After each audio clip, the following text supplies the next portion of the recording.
चला, work energy हा lesson बघण्याच्या आधी आपण काल झालेल्या लेसन मध्ये काय काय रिव्हिजन केली त्याच्याबद्दलची चर्चा आपण करणं गरजेचं आहे. ठीक आहे, जरा सांगा बरं, what is classification? The process of dividing organism into groups and cells is called as classification. असं पहिलं क्लासिफिकेशन कोणी केलं? Why there is a need of classification? Because we want to study the organism. त्याला ऑर्गॅनिझमचा study करायचं आहे, यासाठी क्लासिफिकेशनची गरज आहे. पहिलं क्लासिफिकेशन कोणी केलं? R.H. व्हिट. त्याचं क्लासिफिकेशनचं नाव काय? Five kingdom classification. ते कसं होतं? पहिलं इकडं prokaryotic. Living organism is converted into two parts, prokaryotic, eukaryotic. Prokaryotic म्हणजे काय? वेल डेव्हलप्ड न्यूक्लियस नसतं. यूकॅरियोटिक म्हणजे काय? वेल डेव्हलप्ड न्यूक्लियस असतं. प्रोकॅरियोटिक मध्ये एकच किंगडम आहे, monera. Eukaryotic is divided into two parts, unicellular, multi.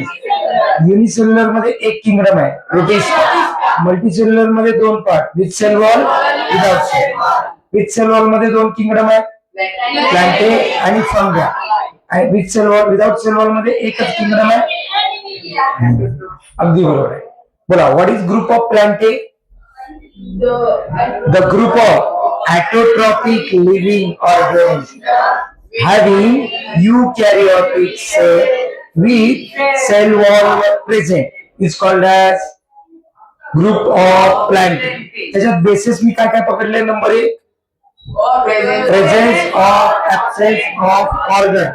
Second, presence or absence of conducting tissue. Seeds are open or closed. Fourth, number of cotyledon. Number of cotyledon. आणि त्याच्यानंतर शेवटचं होतं stem, roots, leaves, flower आहे का नाही. Presence or absence of flowers, fruits, roots and stem. अगदी बरोबर आहे. चला पुढे आपण अख्खाच्या अख्खा प्लांटे हा जो किंगडम आहे तो किती गोष्टींमध्ये डिवाइड केला? 2. एक होतं नॉन व्हॅस्क्युलर आणि एक होतं व्हॅस्क्युलर. अगदी बरोबर आहे. चला सांगा, मध्ये एक होतं रे, क्रिप्टोगॅमे. अगदी बरोबर आहे. क्रिप्टोगॅमेलाच आपण काय म्हटलं? Non flowering. नॉन फ्लॉवरिंग त्याला म्हणतात. याचे किती पार्ट होते रे? 3. एक होता हॅलोफायटा, एक होता ब्रायोफायटा आणि एक होता पटेरिडोफायटा, म्हणजे आपण त्याला पी सायलेंट. याच्यात हे पहिला जो पार्ट बघितला ना, ते सगळं कुठं राहतात याबद्दल बघितलं. हा कुठं राहतो? वॉटर. हा कुठं राहतो? ऍम्फिबियन. हा कोण आहे? ऍम्फिबियन. हे कोण आहे? प्लांट. सेकंड पॉइंट होता स्टेम, रूट, लीव्ह. काय नाही, they do not have stem, roots, leaves. They do not have fruit, stem, roots or leaf. And here they have well developed roots, stem, leaf. दूसरा point झाला. तिसरा point होता ऍटोट्रॉपिक, ऍटोट्रॉपिक, ऍटोट्रॉपिक. चौथा point होता unicellular, multicellular, microscopy, मॅक्रोस्कोपी. हे multicellular, हे multicellular. याच्यातला पाचवा पॉइंट होता एक्झाम्पल, कोणाला आठवते बघूया? स्पायरोगायरा बुलवा. याच्यातला पाचवा पॉइंट होता स्पोर फॉर्मेशन. याच्यातला पाचवा पॉइंट होता spore form. They reproduce by spore formation. आणि याचं एक्झाम्पल होतं MOS Marchantia.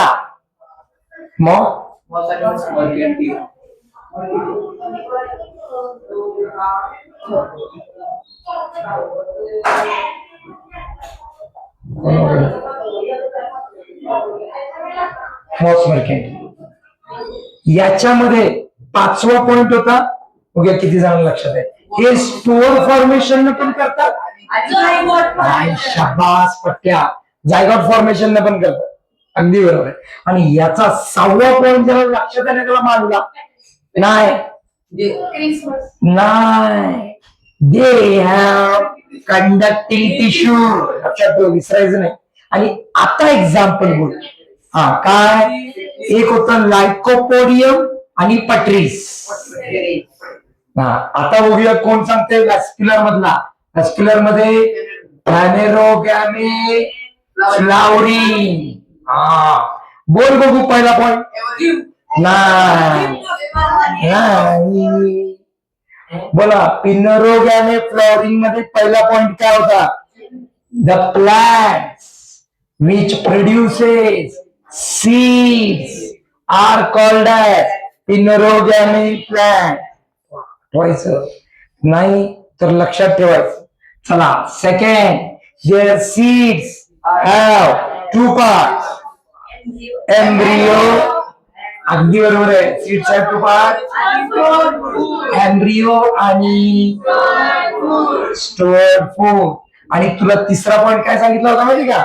Embryo takes stored food and makes his grow. बरोबर आहे.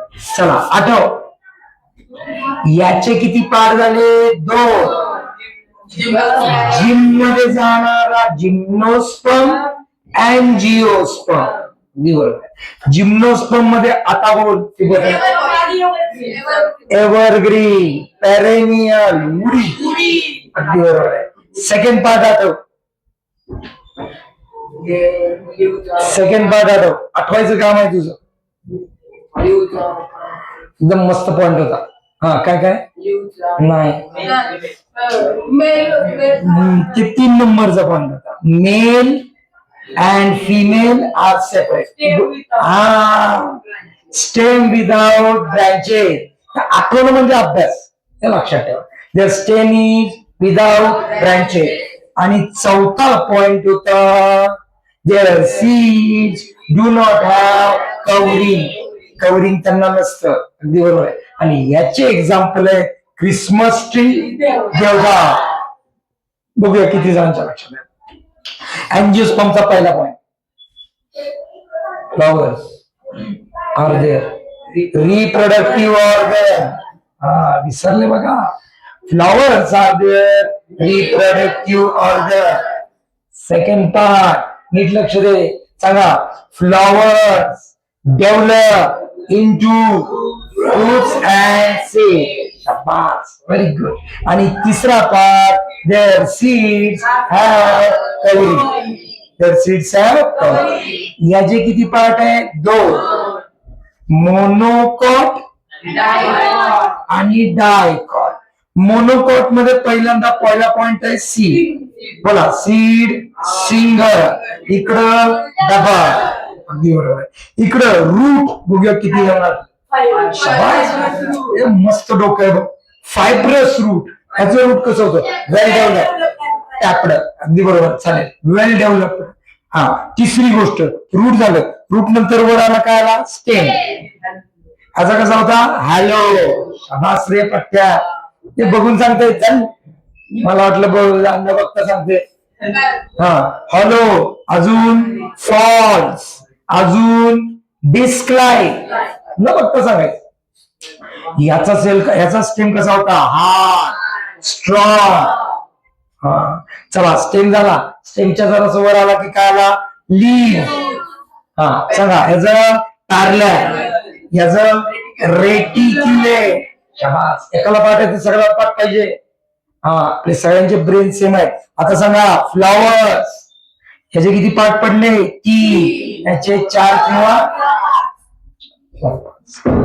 अगदी बरोबर आहे. प्रत्येक लेसन पाठ पाहिजे. सगळे लेसन पाठ पाहिजे. वया पुस्तक आता बंद करा आणि लक्ष माझ्याकडे द्या. My favourite topic is going to start नाव. आपण आता माझ्या सगळ्यात फेवरेट टॉपिकला आपण लक्ष देतोय. चला, माझा फेवरेट टॉपिक आहे. या लेसनचं नाव आहे वर्क अँड एनर्जी. अगदी बरोबर आहे. मस्त लेसन आहे, एकदम भारी लेसन आहे. इकडं बघ, सगळ्यात आधी आपल्याला कळला पाहिजे वर्क. वर्क म्हणजे काय, कोण सांगतंय? वर्क म्हणजे काम. तर फिजिक्स मध्ये वर्क म्हणजे काम नव्हे. आपण बघा कुठल्याही दोन प्रकारची कामं करतो. एक असते मेंटल काम आणि एक असते फिजिकल काम.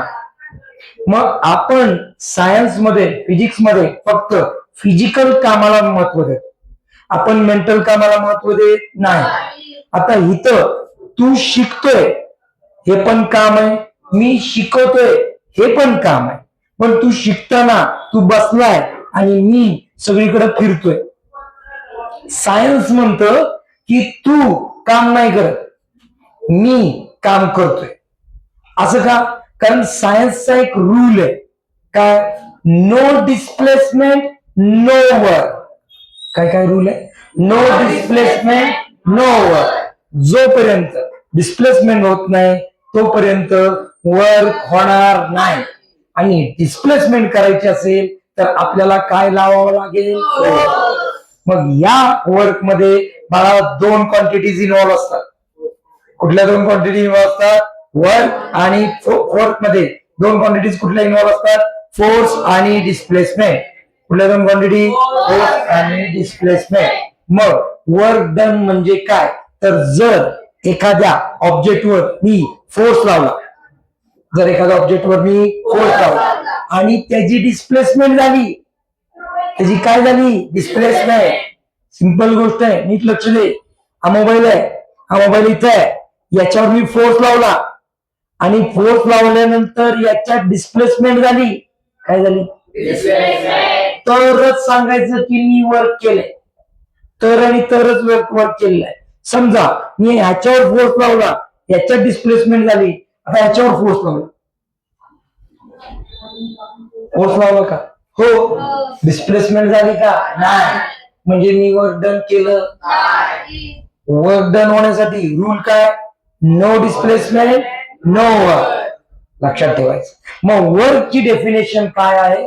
तर वर्कची डेफिनेशन अशी आहे की जर एखाद्या ऑब्जेक्टवर आपण फोर्स लावला आणि त्याच्यामुळे त्याची डिस्प्लेसमेंट झाली तर वर्क डन झालं. ठीक आहे. मग वर्क डनची डेफिनेशन लिहिताना आपण काय लिहिणार? इव्हन. अगदी बरोबर आहे. When force is applied. कुणावर? On an object. If force is applied on an object and causes displacement. बरोबर आहे. It causes displacement. Then it is said to be work done. बोला, work done कधी? When force is applied on an object causes displacement, it is said to be work done. It is said to be work done. याच्यात दोन गोष्टी आहेत, एक आहे force आणि एक आहे डिस्प्लेसमेंट. या दोन्ही क्वांटिटीज ना तू ओळखतो? बोला येस और नो. बोला, डिस्प्लेसमेंट म्हणजे काय? Minimum distance between the starting point and end. आणि आता बघूया किती जणांच्या लक्षात आहे what is force. Force is a momentum. अरे मोमेंटम नाही रे, गेला बरोबर, पण तो एक शब्द होता. फोर्स इज अ असं नसलं तुला कळते काय? Force is a rate of change of momentum. Formula F is equal to ma. लक्षात ठेव. Unit Newton. आणि सीजीएस मध्ये हार्डर. चांगले डायन. मागच्या वेळेला पण चुकला होता, आता पण चुकला. डायन. काय? डायन. त्याला विसरायचं नाही अजिबात, क्वांटिटीज विसरायचं नाही. कोणाबद्दल चर्चा चालली आहे? वर्क मध्ये किती गोष्टी असते? हो. आणि कुठले? डिस्प्ले. जर तुला कोणी विचारलं ए बाबा वर्क डन म्हणजे काय, त्याला काय म्हणायचं? जर फोर्स लावला आणि डिस्प्लेसमेंट झाली, जर फोर्स लावला आणि डिस्प्लेसमेंट झाली तर वर्क डन झालं. आता ह्याच्यात लई गमती आहे. मग याच्यावरनं एक गोष्ट लक्षात आली की वर्क म्हणजे फोर्स आणि डिस्प्लेसमेंट यांचा आहे. मग ही झाली पहिली डेफिनेशन. तर दुसरी डेफिनेशन एक बनवली, सर वर्क डन आम्हाला काढायचंय, वर्क डन आम्हाला काढायचंय, तर आम्ही काय करायचं, तर फोर्सला आणि डिस्प्लेसमेंटला काय करायचं, मल्टिप्लाय. काय करायचं, मल्टिप्लाय. सिंपल. मग फोर्सची अजून एक, वर्क डन ची अजून एक डेफिनेशन आहे, work done is the product of force and displacement. पुन्हा एकदा सोपी डिस्प्लेसमेंट, सोपं आहे, बोला कसं बोला, work done is the product of force and displacement. कुठली सोपी, पण दोन्ही पाठ करायचे, पण दोन्ही पाठ करायचे. ठीक आहे. कुठलीही डेफिनेशन झाली की आपण त्याचा काय बघतो, फॉर्म्युला. फॉर्म्युला बघतो, बरोबर आहे का. मग याच्यावरनं कळतं की फॉर्म्युला, हे फॉर्म्युला काय, W is equal to F into S. अहो सर एस कस काय घेतलं,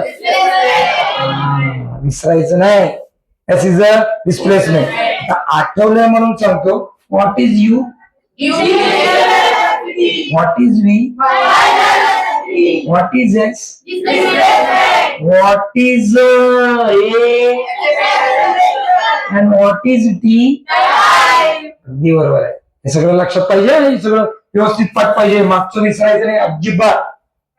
ठीक. आपण काय बघितला, फॉर्म्युला. आता काय बघायचा, ते बघणं भागच आहे. प्रत्येक गोष्ट बघितल्यानंतर आपण युनिट बघितलं होतं. कोण सांगतंय, वर्क डनचं युनिट, बरोबर आहे, जूल. काय, जूल. लक्षात ठेव, joule is the unit of work done. आता आता जरा नीट लक्ष दे, जूल पण आहे आणि अजून एक आहे, पण ते नंतर बघू. आता फोर्स युनिट काय असतं, न्यूटन, आणि डिस्प्लेसमेंट कशात मोजतो आपण, मीटर. मग याचा अजून एक युनिट आहे, न्यूटन मीटर. कुठलं युनिट, न्यूटन मीटर. न्यूटन मीटरलाच आपण काय म्हणणार आहे, जूल, जूल म्हणणार. समजलं का, लक्षात आलं का. आता मी काही क्वेश्चन्स तुम्हाला विचारणार आहे, मग ते क्वेश्चन्स मध्ये तुम्हाला आन्सर सांगायचे. ठीक आहे. नंबर एक, एक मुलगी बसलेली आहे अभ्यास करत, वर्क डन झालं का नाही झालं. एक माणूस एक 50 किलोचं पोतं डोक्यावर घेऊन उभा आहे. एक माणूस 50 किलोचं पोतं घेऊन चाललाय. एक माणूस बॉलिंग टाकायला पळायला लागलाय, वर्क डन झालं. बॅट्समन उभा आहे, वर्क डन झालं का, वर्क डन झालं नाही. वर्क डन कधी होतं, जेव्हा डिस्प्लेसमेंट होतं, जेव्हा डिस्प्लेसमेंट. आता त्याच्यात अजून एक महत्वाची गोष्ट आणि अत्यंत इम्पॉर्टंट गोष्ट. आता आपल्याला वर्क डन आपल्याला कॅल्क्युलेट करायचे. आपल्या काय लक्षात आलं, 3 प्रकारचे वर्क डन आहे. किती प्रकारचे वर्क डन आहे, 3. आता 3 प्रकारचे वर्क डन कुठले कुठले बघा, नीट लक्ष. हा, एक असा चढ होता, मी सायकल घेतली, सायकलला फोर्स लावला, सायकलला ज्या डायरेक्शनने फोर्स लावलाय त्याच डायरेक्शनने डिस्प्लेसमेंट झाली. ज्या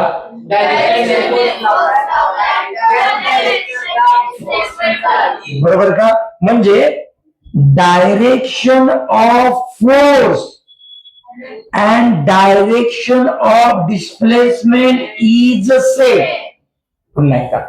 Direction of force and direction of displacement is same. मग त्याला म्हणायचं पॉझिटिव्ह वर्क डन.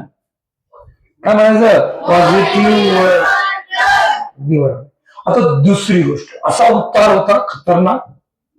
आता मी ट्रकला धक्का मारला. कोणाला धक्का मारला, ट्रकला धक्का मारला. चायला ट्रक वर जायच्या ऐवजी खाली झाला, उतार होता ना. मी लावतोय फोर्स इकडे आणि डिस्प्लेसमेंट इकडे यायला लागली. अरे या केसमध्ये फोर्सची डायरेक्शन आणि डिस्प्लेसमेंटची डायरेक्शन सेम आहे का अपोजिट? सेम आहे का अपोजिट आहे? हा पहिला भाग झाला. दुसरा बघ, याच्यामध्ये फोर्सची डायरेक्शन आणि याच्यामध्ये डिस्प्लेसमेंटची डायरेक्शन काय आहे? अरे काय आहे? अपोजिट. अशा वेळेला कुठलं वर्क डन होणार? Negative work. मग तुला विचारलं what is negative work done, तू काय म्हणणार?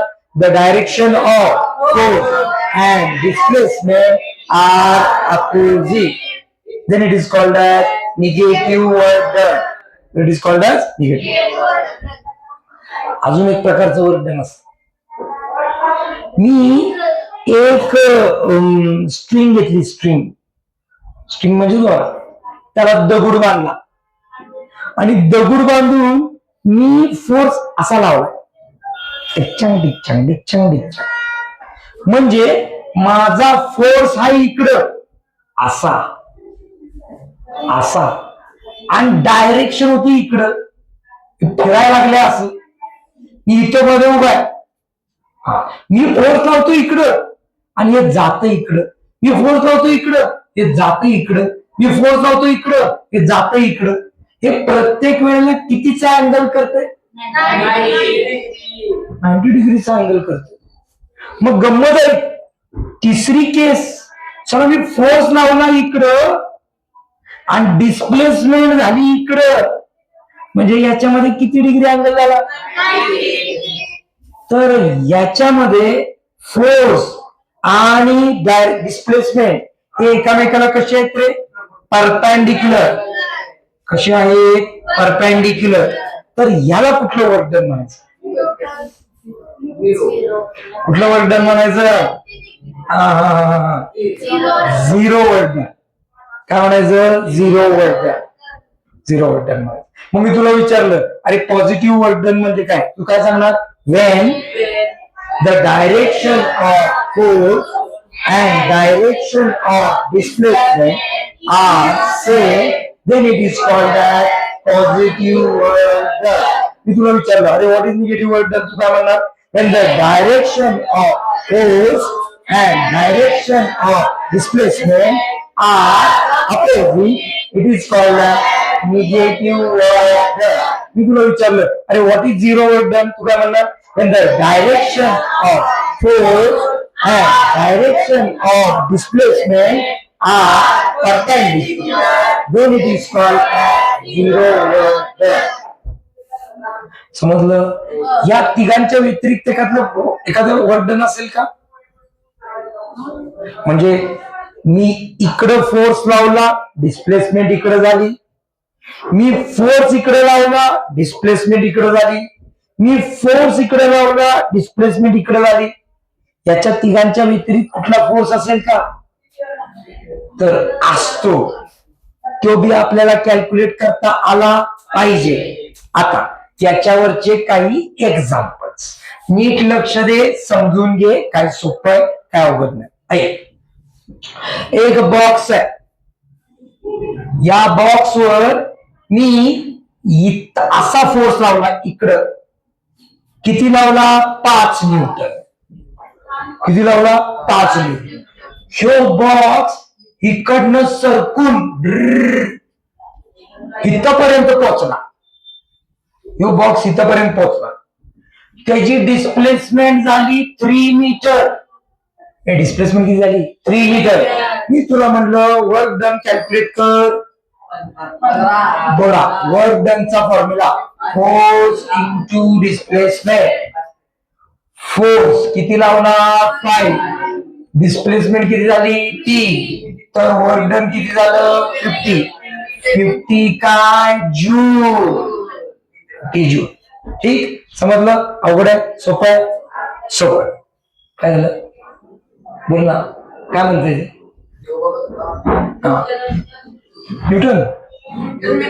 न्यूटन मीटर सुद्धा चालेल. न्यूटन मीटर सुद्धा चालेल. आता मी तुला क्वेश्चन काय विचारतोय, तू नीट आहे. तुला लय अवघडत नाही येणार आहे बघा. सोप्यात नाही येणार.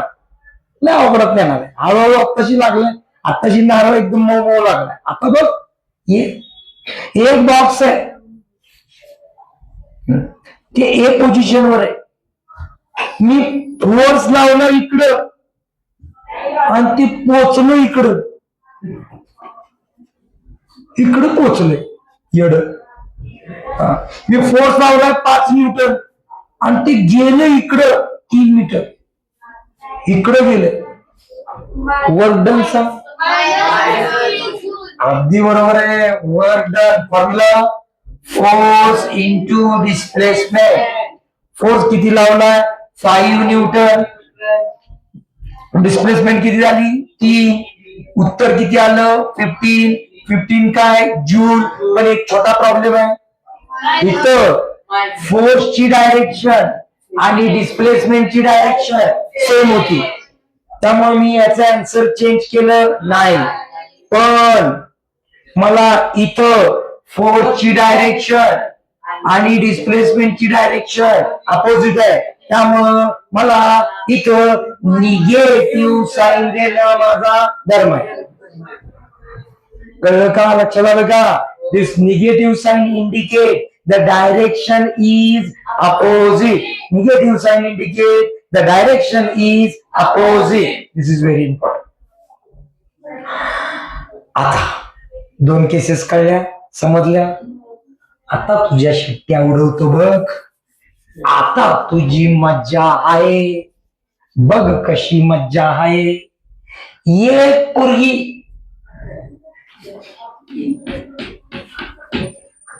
एक खेळणं या डायरेक्शन असा फोर्स लावून घेऊन चालले आणि खेळणं चाललंय इकडं, फोर्स कुठं लावलाय हाकडं, डिस्प्लेसमेंट कुठं चालली इकडं,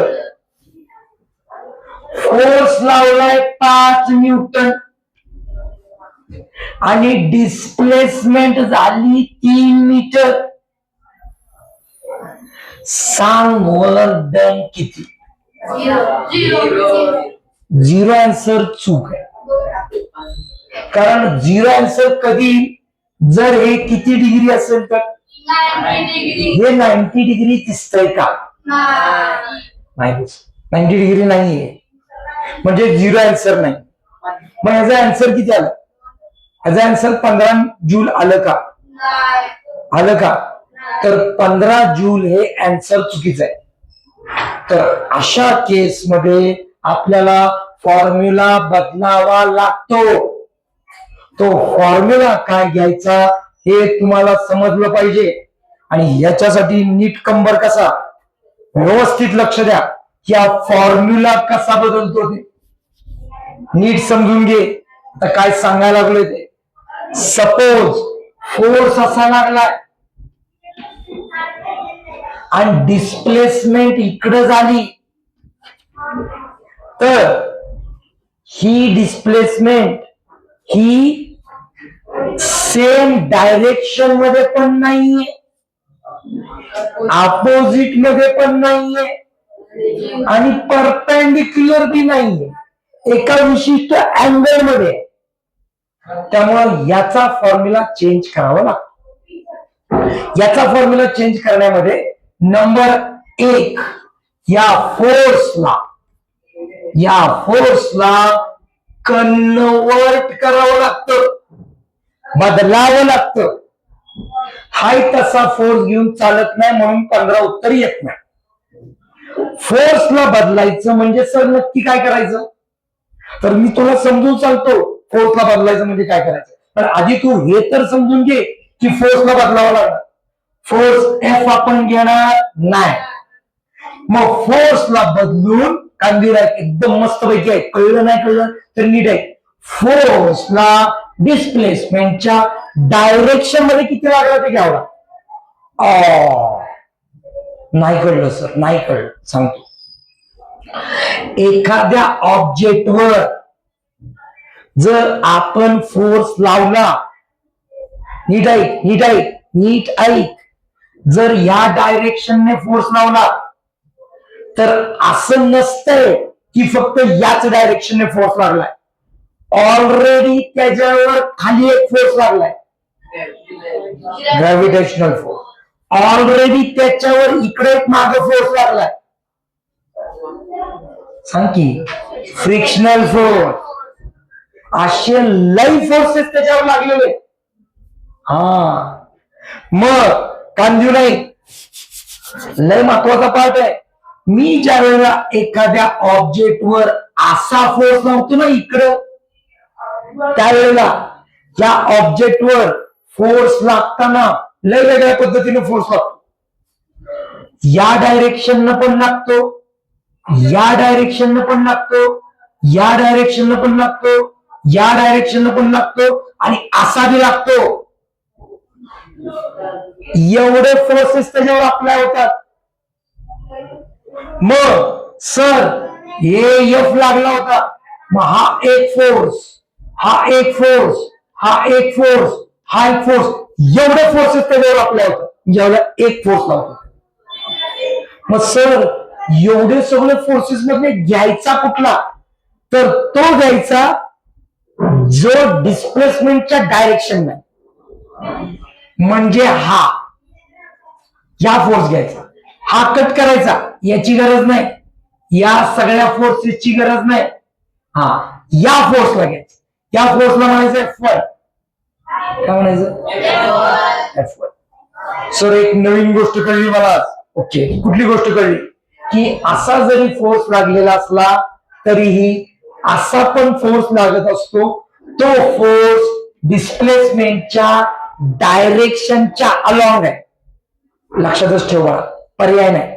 असा फोर्स घ्यायचा जो डिस्प्लेसमेंटच्या डायरेक्शनच्या अलॉंग आहे. In the force is converted into the direction of displacement. Direction of displacement. मग हा फोर्स काढायचा कसा? सर हा लागला 5 न्यूटन, डिस्प्लेसमेंट झाली 3 न्यूटन, सॉरी 3 मीटर, 3 मीटर. तर हा F1 5 असतो का? नाही, 5 नसतो, तो वेगळा असतो. तो किती असतो ते काढण्यासाठी आपल्याला ट्रिग्नॉमेट्री माहित पाहिजे. ट्रिग्नॉमेट्री किती जणांना माहित आहे? ट्रिग्नॉमेट्री, आता ट्रिग्नॉमेट्री पहिल्यांदा कळली पाहिजे. आता एक लक्षात ठेवा, आपल्याला सेपरेट चॅप्टर आहे ट्रिग्नॉमेट्रीचा, पण तो ट्रिग्नॉमेट्रीचा चॅप्टर अजून आपण शिकलेलो नाही. पण थोडीशी जुजबी माहिती मी तुम्हाला ट्रिग्नॉमेट्री बद्दल देणार आहे. म्हणजे आजचं लेक्चर आता इथं संपलं आणि ट्रिग्नॉमेट्री स्टार्ट. त्याला पर्याय नाही, मला हे शिकवण्यासाठी तुम्हाला ट्रिग्नॉमेट्री आलीच पाहिजे. ठीक आहे, आताच्या लेक्चर मध्ये काय काय झालं त्याच्याबद्दल पहिल्यांदा चर्चा करू आणि ट्रिग्नॉमेट्री बघू. माझा जीव आहे ट्रिग्नॉमेट्री. ट्रिग्नॉमेट्री म्हणजे एकदम खतरनाक पार्ट आहे. मला लय आवडतं ट्रिग्नॉमेट्री. पण म्हणलं ना, या लेसन मला शिकवायला लय आवडतं. आणि या लेसन मध्ये डोक्याला त्रास आहे, आणि ज्याच्या डोक्याला त्रास आहे ना ते शिकायचं. चला बघूया पहिल्यापासून. What is work? When a force is applied on an object, it causes displacement. It is called as work done. It is said to be work done. सोपी definition कुठली? Work done is the product of force and displacement. अजून एकदा, work done is the product of force and displacement. जे बोलणार नाहीत ना त्यांना येणार नाही बरं का. हा, तुझ्यासाठी परत एकदा. चला सगळे, हा. Work done is the product of force and displacement. Formula W is equal to F into S. F म्हणजे force, S म्हणजे displacement. Unit Joule किंवा न्यूटन मीटर. अगदी बरोबर. किती टाइपचे वर्क डन असतात? की what is positive work done when the direction of force and direction of displacement are same, it is called as positive work done. What is negative work done? When the direction of force and direction of displacement are opposite, it is called as negative work And what is zero done? When direction of force and direction of displacement is perpendicular. It is called zero work done. हे जे आता आपण example बघितलं हे direction same वाला आहे का? Direction opposite वाला आहे का? डायरेक्शन परपेंडिक्युलर वाला आहे का? याच्यामध्ये जेवढा फोर्स इकडे लागलाय तेवढा इथे लागेल का? नाही लागणार नाही. आता तुला हे कळण्यासाठी हा F1 किती येतो हे कळण्यासाठी तुला मला काय शिकवावं लागेल? ट्रिग्नॉमेट्री. ट्रिग्नॉमेट्री ही नेहमी राईट अँगल ट्रायंगलला अप्लाय केली जाते. पहिलं वाक्य ट्रिग्नॉमेट्री ज्या वेळेला मी शिकवणार आहे त्यावेळेला हे पहिलं वाक्य मी सांगणार आहे. सगळीच्या सगळी ट्रिग्नॉमेट्री ही राईट अँगल ट्रायंगलला कोणाला राईट अँगल ट्रायंगलची ओळख करून देतो. राईट अँगल ट्रायंगल मध्ये एक अँगल किती डिग्री असतो? 90 डिग्री असतो. याचा हा जो तिरपा भाग आहे तिरपा याला म्हणायचं हायपोटेनियस. काय म्हणायचं? हायपोटेनियस. याच्यामध्ये जर मी एखादा अँगल घेतला आणि त्याला नाव दिलं थीटा. काय नाव दिलं? थीटा. थीटा ही अशी नावं देतात. थीटा, गॅमा, अल्फा, बीटा अशी अँगलची नावं देतात ट्रिग्नॉमेट्री मध्ये. आणि सगळ्या बोलला जोरात ऑस्ट्रेलिया कॉस थीटा. कसं कळलं? हे शिकवलंय. कॉस थीटा म्हणजे काय सांगी? हा म्हणूनच सांगायला लागला. ऐक सगळ्यांनी इकडे बघा. स्कूलमध्ये शिकवलं असेल तुम्हाला कॉस थीटा साइन थीटा शिकवलंय. व्हॉट इज कॉस थीटा तेच शिकवायला लागलोय. तेच समजून सांगायला लागलो. नीट आहे व्यवस्थित आहे मस्त पैकी आहे. ट्रिग्नॉमेट्री ह्याला म्हणायचं थीटा. काय म्हणायचं? Theta is an angle. Theta is an angle. या थीटाच्या ही साइड सोडून दोन साइड ह्या सिस्टमॅटिक पद्धतीने आहे. कशा आहेत सांगतो. थीटाची ही जी आहे ना याला म्हणायचं अपोजिट साइड. याला म्हणायचं ऍडजेसंट साइड. लक्षात ठेव. थीटाची ही कोण? ही कोण? समजा एखादा राईट अँगल ट्रायंगल तुला टेस्ट करण्यासाठी मी चेक केलं. चेक करण्यासाठी की पी क्यू आर आणि मी तुला म्हटलं हा थीटा आहे. हा थीटा आहे तर तुला फक्त कळावं म्हणून ना. तुला फक्त कळावं म्हणून. बघूया किती जण सांगतात. याचा हायपोटेनियस कोण आहे? हायपोटेनियस कोण आहे? कोण सांगते? थिटाची अपोजिट साइड. थिटाची अपोजिट साइड आणि थिटाची ऍडजेसंट साइड क्यूपी म्हण पीक्यू म्हण. म्हणजे तुला ऍडजेसंट साइड आणि अपोजिट साइड कळते. लक्षात आलं तुझ्या अपोजिट साइड आणि ऍडजेसंट साइड तुझ्या कळते. ट्रिग्नोमेट्री मध्ये बाळा नीट ऐक माझं नीट लक्ष दे. ABC तो आता फक्त एकच वाक्य शिकलास. Trigonometry is applied to right angle triangle. Trigonometry मध्ये एक काय असतो? अँगल. अँगलच्या अपोजिट साइड एक असते आणि एक ऍडजेसंट साइड असते आणि एक काय असतो? हायपोटेन्यूज. ट्रिग्नोमेट्री मध्ये टोटल 6 रेशोज असतात. 6 रेशोज असतात. साइडवर डिपेंड असते. त्या 6 रेशोचं नाव आहे sine, cos, tan, cosec, sec आणि कॉट. वाचा. Sine, cos, tan, cosec, sec, cot. नाही शब्दांचे उच्चार नीट नाही करत. Sine, sine, cos, cos, tan, तान नाही रे. टॅन, कोसेक, सेक,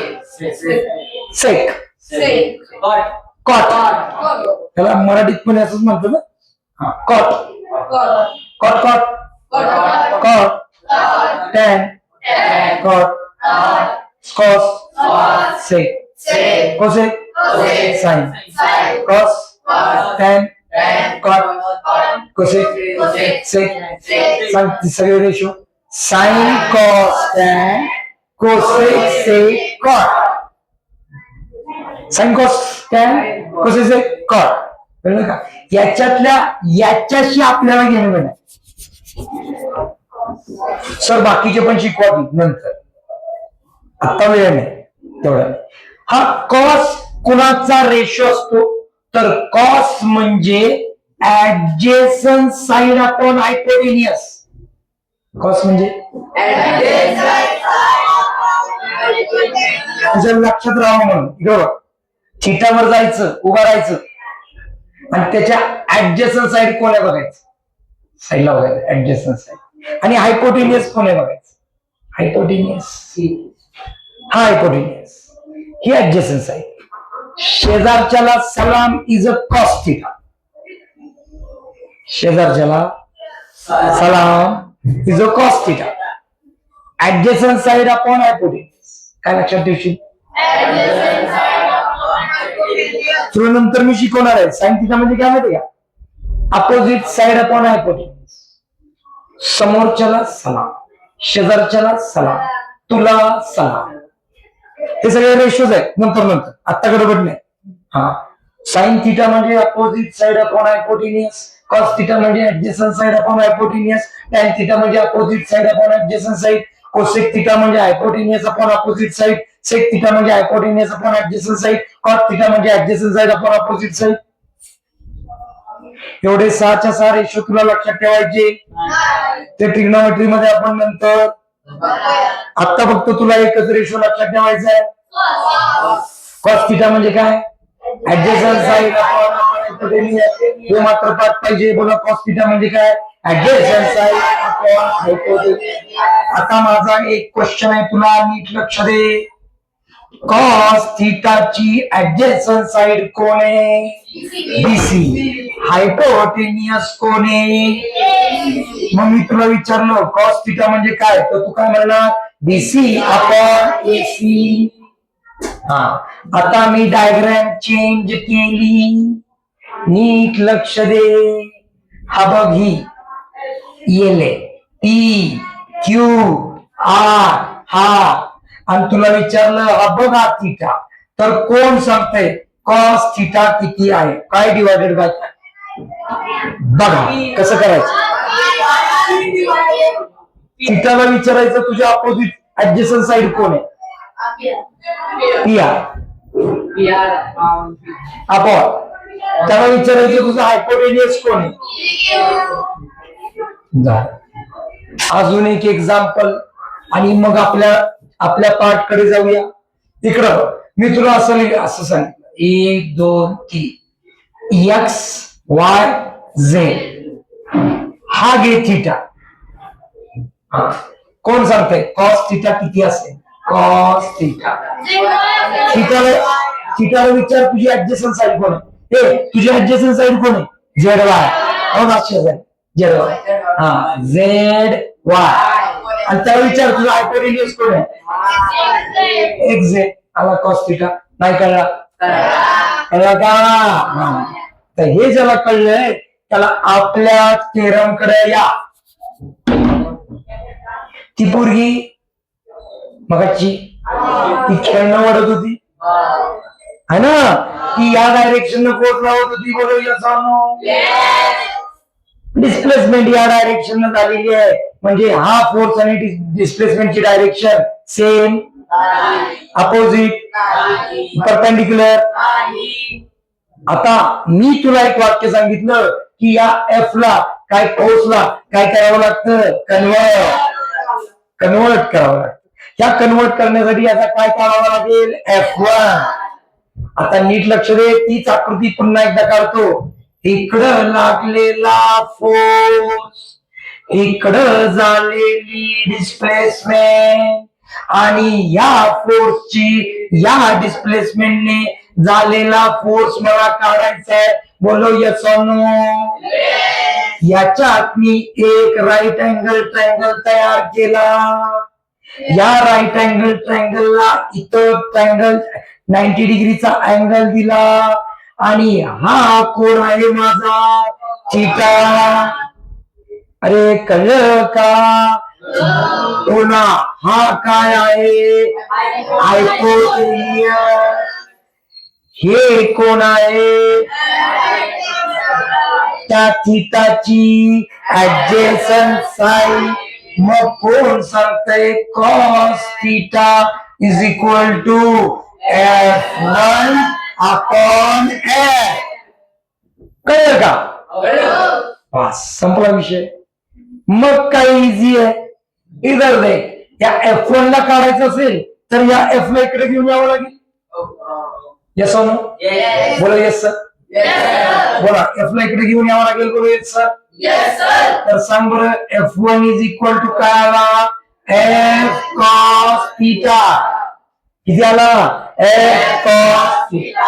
आता कळत असेल नसेल, आता काही कळत असेल नसेल, तुला एवढं कळलं पाहिजे की या F ला कन्वर्ट करून F1 घ्यायचा आणि F1 किती असतो F cos थीटा. किती असतो F cos थीटा. किती असतो F cos theta.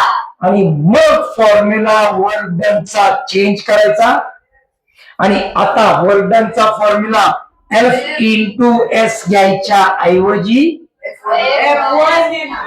F1 S घ्यायच्या ऐवजी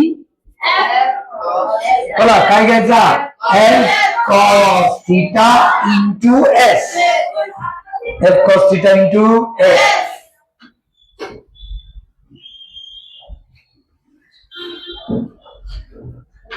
F cos theta into S. समजलं? लक्षात आलं? आता मी तुला 3 एक्झाम्पल देतो. किती?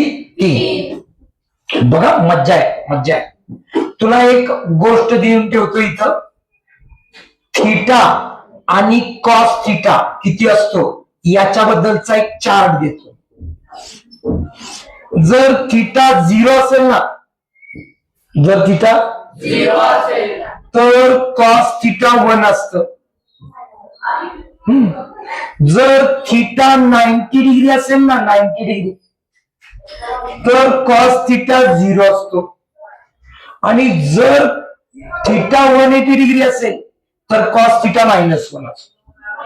हा चार्ट तुला दिलेला असतो परीक्षेत, पाठ करायची गरज नाही. हा चार्ट तुला दिलेला आहे परीक्षेत, पाठ करायची गरज नाही. नवीन फॉर्म्युला फक्त लक्षात ठेव. हे सगळं नाही कळलं सर, मला ह्याच्यातलं काही कळलं नाही, तर एवढं तर कळलं का वर्क डनचा formula F cos theta into S. एक सिंपल क्वेश्चन विचारतो तुला, एकदम सिंपल क्वेश्चन, नीट लक्ष. हा फॉर्म्युला आणि हा फॉर्म्युला या दोघांच्यात फरक आहे का? हा फॉर्म्युला कधी? जेव्हा डायरेक्शन सेम असेल. या फॉर्म्युलात मायनस टाकलं की डायरेक्शन अपोजिट. या डायरेक्शन मध्ये 90 डिग्री टाकायला की हे काय झालं 0. म्हणजे हा फॉर्म्युला या सगळ्यांचा. हा फॉर्म्युला कुणासाठी? ज्या वेळेला डायरेक्शन सेम, ज्या वेळेला डायरेक्शन अपोजिट, ज्या वेळेला डायरेक्शन परपेंडिक्युलर, त्यावेळेला फॉर्म्युला. बोला फॉर्म्युला कुठला? W is equal to F cos theta into S. पुन्हा W is equal to F cos theta into S. आता मी तुला थीटाचे अँगल दिला ना. चला तुला पहिली गोष्ट सांगितली नीट आहे. Number 1, number 2, number 3. आणि हीच ती आकृती बघ. हा हीच ती डायग्राम. हा लागलाय फोर्स, ही झाली डिस्प्लेसमेंट. तुला मी म्हणलं ए बाळा थीटा 0 घे. थीटा किती घे? 0. तर कोण सांगतो ही तू आकृती कशी काढणार? तुला काय करावं लागेल माहिती का? हा थीटा आहे ना 0 झाला म्हणजे हा इथंच राहील का? हा इथं पडणार नाही कळलं? अरे हा F1F हा 0 अँगल करणार ना, म्हणजे हा असा आहे. म्हणजे फोर्स आणि डिस्प्लेसमेंट सेम. अरे फोर्स अँड डिस्प्लेसमेंट थिटा किती आहे 0. आपला फॉर्म्युला कुठला आहे W इज इक्वल टू बोल बोल बोल बोल W is equal to F cos theta into S. गंमत झाली. F cos थिटाची किंमत किती घेतली 0 into S. F cos theta किती 1. अरे cos 0 ची व्हॅल्यू किती असते 1. म्हणजे साला योच फॉर्म्युला आला की रे. अरे योच फॉर्म्युला आला की. हा बघूया दुसरी केस. दुसऱ्या केस मध्ये थिटा किती घेतला 90 डिग्री. तू डोकं चालवून मला ही आकृती सांग 90 डिग्रीची कशी. अरे येस नो. बघा आता ही लागली ही झाली डिस्प्लेसमेंट हा झाला फोर्स. या दोघांमध्ये अँगल किती 90 डिग्री. फॉर्म्युला काय आपला W is equal to F cos theta into S. बघूया F cos theta सांग 90 असेल तर काय घ्यायचा 90 असेल तर काय घ्यायचा इंटू 0 इंटू S म्हणजे W इज इक्वल टू 0. अरे 90 डिग्रीचं आपण कुठतरी बघितलं की. अरे कुठलं वर्धन झालं 0 वर्धन झालं वर्धन झालं 0. तिसरी गोष्ट किती अँगल घ्यायचा किती घ्यायचा थिटा इज इक्वल टू 180. ज्याला इमॅजिन होतंय त्याला चला तर 180 अँगल घेऊ. इकडं अरे इकडं नाही कळलं म्हणजे फोर्स इकडं आणि डिस्प्लेसमेंट इकडं. काय जणांना कळलं बघ काय झालं ते बोला. Formula W is equal to F cos theta into S. cos theta ची किंमत W is equal to minus F into S. तोच फॉर्म्युला आला. हे कुठलं वर्क डन म्हणजे हे दोन फॉर्म्युले वेगळे का तेच आहे. या दोन फॉर्म्युल्यामध्ये वेगळं काही. तर जर अँगल थिटा दिलेला असेल तर हा फॉर्म्युला वापरायचा. तुला आता 9वीला अँगल थिटा वेगळा देणार नाही. तुला फक्त एवढंच लक्षात ठेवाय कॉस थिटा म्हणजे हा समजलं लक्षात आलं. आज काय काय झालं त्याच्यावर थोडी चर्चा करूया आणि आज थांबूया. ठीक जरा बोला पट पट पट. What is work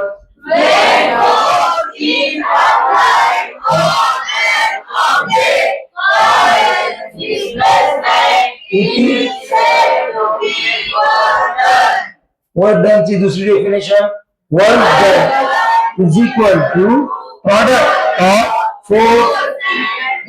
force into displacement. Formula W is equal to F into S. F म्हणजे S म्हणजे युनिट त्याचं किंवा पर नाही न्यूटन मीटर. किती प्रकारचे वर्क डन असतात positive work done negative work done. Positive work done म्हणजे काय direction of force and direction it is positive work done. What is negative work done? When the direction and direct displacement are opposite, it is called negative work done. And what is zero work done? When the direction and direction of displacement are perpendicular, it is called thank you. उद्या पाठ असेल सगळं okay.